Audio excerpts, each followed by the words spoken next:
மக்கள் பார்க்கணும். இப்படி திட்டம் போடுறாங்கன்னும் போது மக்கள் ஜாக்கிரதையா இருக்கணும். தலைவர் வராருங்க, தலைவரை பார்க்க தன்னடிச்சா கூடுறாங்க, அழுவுதுங்க பொண்ணுங்க, இளம் பெண்கள் அழுகுறாங்க சார். அவரை பார்த்து தேம்பி தேம்பி அழுகுறாங்க, அண்ணா அண்ணா அண்ணான்னு.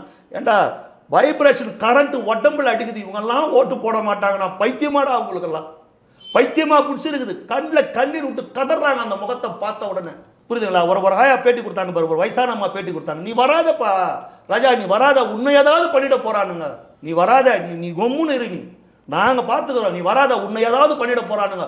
எல்லாத்துக்கும் துணிஞ்சவன் திமுக காரன், எதை வேணாலும் பண்ணுவான், எதை வேணாலும் பண்ணுவான். புரியுதுங்களா? புரட்சித் தலைவர் எம்ஜிஆர் மேலேயே செருப்படிச்சவனுங்க சட்டசபையில். சொல்லன்னா துன்பங்களுக்கு ஏற்படுத்தணுங்க. 22, 23 படுகொலைகளை அதிமுக தொண்டன் செய்யப்பட்டான்.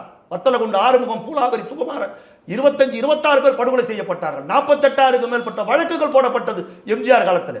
அம்மாவின் சேலை பிடித்து இழுத்தார்கள், முடியை பிடித்து இழுத்தார்கள், மானபங்கப்படுத்துறாங்க.